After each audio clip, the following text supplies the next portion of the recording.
good and I'm rolling. Great. So, who are you? So, but one question. Am I looking? I'm looking here? Look at I'm going to look at it. Yeah. Sorry. So, who are you? My name is Brian Smith. I'm a professor at Drexel University in the School of Education in the program in Learning Technologies. And what part of the United States do you call home? Currently, Philadelphia, although I was born in California, raised in California, and then it was a journey from a lot of the East Coast. Why are you here at this meeting? I'm here because I have an interest in the arts and the sciences and where they meet, the integration of those disciplines, and have been actively working in them since my first academic job at the MIT Media Laboratory, where I was a junior professor working with many people who were physicists plus visual artists plus musicians, and have continued to sort of think about what the arts and sciences mean, not only for research, but also for education. So there seems to be some talk, well, there's a lot of talk and there's a lot of effort to move this thing called STEM to something called STEAM. Could you very quickly tell us what STEM is and what STEAM is and why you think STEAM is something that we really should be thinking about? Sure.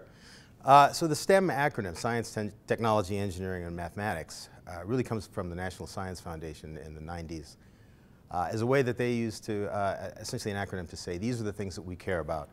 And in particular, we care about them for educational purposes. We believe that we should be funding education to make sure that there are better scientists, technologists, engineers, mathematicians.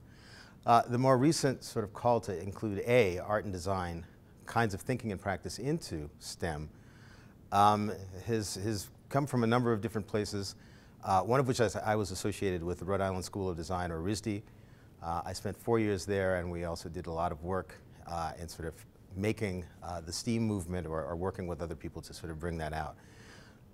And the general notion is that the process of inquiry in those scientific fields has similarities with the processes in art and design, the ways that people think and do and envision their work, and that in fact by sort of narrowing down the silos and really thinking about where are there opportunities. Hold on one second, let's start that last one. Sorry. Sometimes, you know, you got to take out the trash. Let's see, where should I? STEAM. What is STEAM?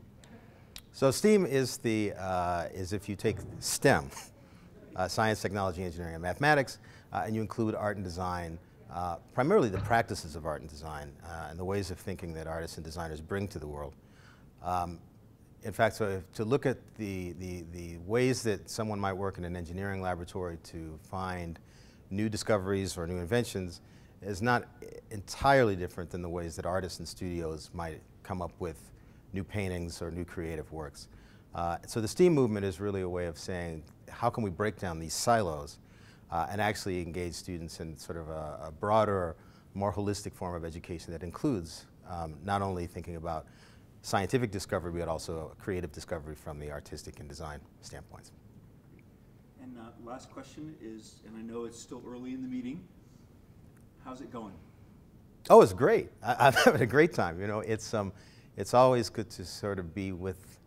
You tend to sort of think, certainly at a university, in terms of silos, in terms of these are the scientists and these are the artists. And what's great about meetings like these are bringing together different minds, different groups of people who actually have at the common sort of intersection, how do we bring these disciplines together to really solve hard problems?